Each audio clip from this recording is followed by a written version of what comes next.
Hello everybody, my name is Joshua. My name is Paige. And we'd like to welcome you back to an episode of Coffee, Cats, and King, where today we will discuss movies, both new and old, share with you pictures of our cats, will make you wish they were your cats, and drink enough coffee for me, her, which she has her own today, and everybody watching. In honor of October, Paige made us both homemade pumpkin cream cold brews with pumpkin puree and everything. So it's got a nice, it's got a little bit of a grainy texture from the puree that I really enjoy. That's the part you enjoy? Yeah. The grainy texture? Yes. Okay. Alright. I'm typically just a black coffee guy, so it's rather sweet. It's more of a dessert than anything, but it tastes like pumpkin pie, like a proper pumpkin pie. Oh, okay, I see what you're saying. Not the you know, just the mush that you get for $5 at the store. Yeah. I'm glad you like it. Yes, I'm gonna be done with it if I don't put it down. So. We are back today with our next Sunday Scaries. Last week was a horror comedy in Tucker and Dale vs. Evil. If you couldn't tell from her reaction, she liked that one. If you didn't watch the video, I said in that video that this time we would choose a scary one.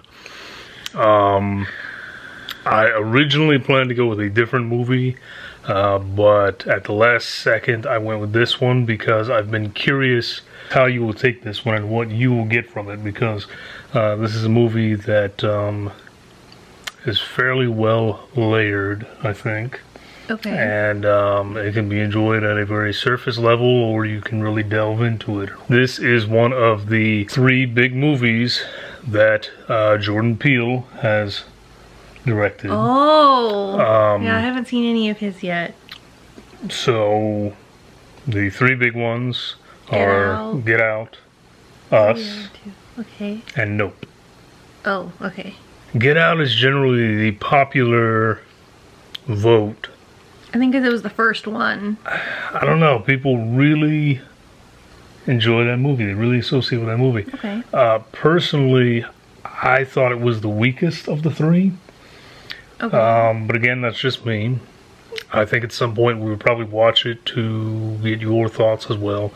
But for today, I picked the one that I thought was the strongest of the 3. So today, we will be watching Us. Okay. You don't know anything about Us? I don't remember. All I know is that Jordan Peele made it. Right. That's all I know. Yep. Don't all of his movies involve taking a look at racism in a different way or something? Or no?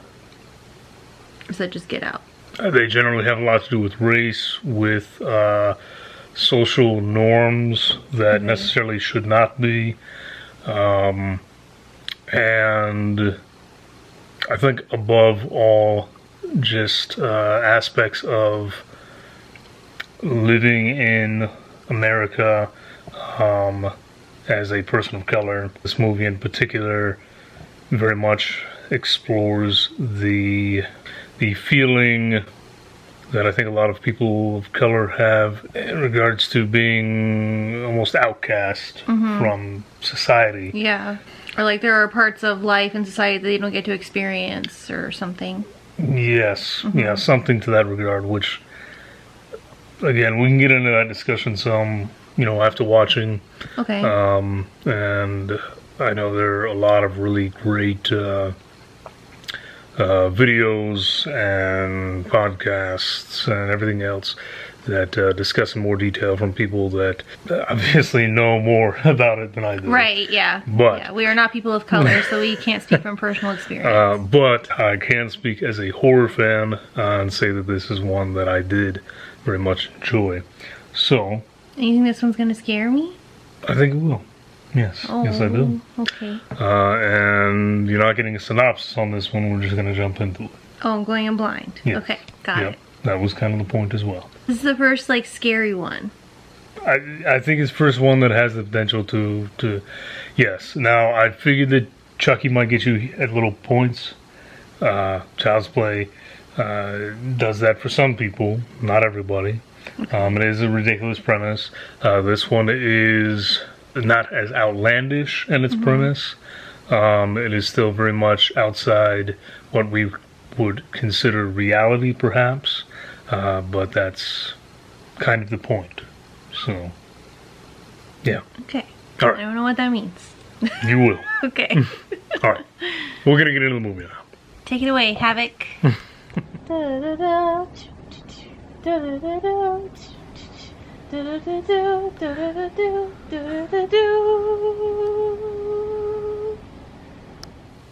All right. So we just finished Us. Yeah. It definitely felt like a horror movie in the sense that the people were doing things and you're yelling at them like, no, don't do that. But it also kind of felt like more of a psychological thriller in a way. Did you like the movie? It was very unsettling. It was very unsettling. But it was well done. Okay. It's hard to rate because it's not like I had a good time. Did you realize that's how most horror I know. works though, right? I know. Yeah. So I have to rate how good of a horror movie it was. By your enjoyment, but also by, I guess, how much you were scared, or just how it affected you, the feelings that it brought out of you. It definitely makes you think about kind of like the dark side that's within every person, or like our shadow self, as people in the self-help community kind of talk about it. Or I think it also brings to light how easily we can turn to like darker tendencies if we're put into the right situation, like as people and as like living things with the innate need to survive at whatever cost, like what people are capable of when they're put in those situations. I would like to think that the majority of us are not out to harm other people. Right. But when you're trying to protect your family. Right, but if, yeah, but if it's a situation with someone trying to, trying to hurt you or the boys, right. There wouldn't be there wouldn't be any sort of hesitation from me. But not everyone is like that. Do whatever I needed to protect you. I think most people are like that. I think most people think they're like that. But I think if they were put in that situation, a lot of people wouldn't actually act. I think it takes a special kind of person. What do you guys think? I mean, even in the movie, like there are some people who act differently than the main family, for example. Obviously, the movie is just chock full of, social commentary. Oh, for sure. About what it is like to be that, the unseen, the outlier of society, if you will. While these people are, living it up and enjoying life, the rest of us here are forced into the background to live uncomfortably for every bit of comfort that the rest of the world has. I think unfortunately that's rather true of of anywhere you live, but of course we see it here in the United States. I talk about it with coworkers sometimes. We're busting our butts and getting further into debt, and just feel like there's no coming up. You're just constantly sinking, and then meanwhile, these folks come in that were just born with everything. Their families had it, so they have it, and I'll say to them, well, it always feels like I have to question what did I do wrong, because there's no way that they are working that much harder. It's 100% circumstance, yeah, and so often we just aren't given the chance to break out of that and to, become that person that we look at every day and say, man, what would it be like to, to be carefree like that, to have choice in our day to day. I think that's a lot of what the movie is about.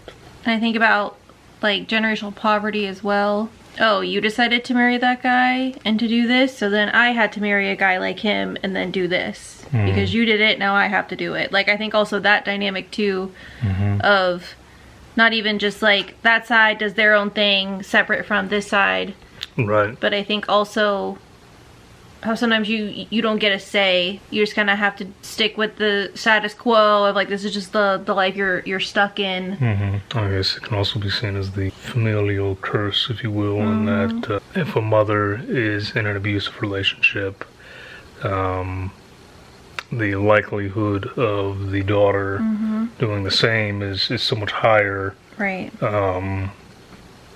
Because that's what they've seen, that's what they've grown up with, and whether they want to or not, that's what they gravitate towards. A lot of people who have a major traumatic experience like that, it leads to tendencies in adulthood that seem out of the norm to other people. But, if you've been the victim of a home invasion, you might start to sleep, fully dressed or in your shoes. You may have contingency plan after contingency plan. Right. So yeah, there's a lot packed into the film, and again, it's up to us whether we want to get into all of that or whether you just see it as a straight horror film, I guess. Yeah. In my opinion, the initial build up, that whole section there is the most effective part of the horror movie itself. It was extremely well done. Like even just in the very first scene where it's her watching the TV and then them at the carnival or whatever, like everything, like you could tell that there was just such attention to detail throughout the whole movie, that they really cared about building the atmosphere. And again, there's a lot to unpack, and if you don't want to unpack the social commentary, then there's a lot to unpack in regards to the lore of the movie. Yeah, it's pretty eerie. So what you have not said yet is what your rating is. Rate it. Now I know this is tough because this is as close to an actual outright horror really as you have watched so far. I think I'm gonna give it a 4. 4. Okay, very respectable. Yeah. It was really well done. Very respectable. And it definitely kept me engaged the entire time. And it made me think. And I feel like there's, it's not just surface level, like it does go really deep. It's not like they were so bad that I didn't like per se. It's obviously not enjoyable. We had a lot more to talk about this time than we did on the last one, but very different experiences. Yeah. This is part of the fun of horror. That is true. Very well rounded. It all falls into the horror genre, but so vastly different from one another. We can get your intelligent horrors like this, or we can get your very, very base level, like you will see maybe in our next movie. Okay. Where there's really not a whole lot of substance. Okay. It's just if you want to lose yourself in an hour and a half of a slasher, then so be it. Okay. So that's fine too. But let us know what you guys think below. Give us your opinions on this movie. Jordan Peele, some people praise these movies, and some people can really do without them. But for me, I think Get Out is the weakest. We might eventually watch that, and we can get into some of that if you guys want to. But I feel like this is his strongest of the three. And feel free to tell us below why you think I'm right or wrong on that. Yeah, let's all have a little discussion about, unpacking everything to do with this movie. All right. I think we've said enough. We did it. Yeah. Okay. So thank you all for joining us. I hope that you stay safe, have a great week or weekend, and most importantly, Drink great coffee. drink great coffee. Cheers. Cheers. Oh, brothers. Brothers, don't do that.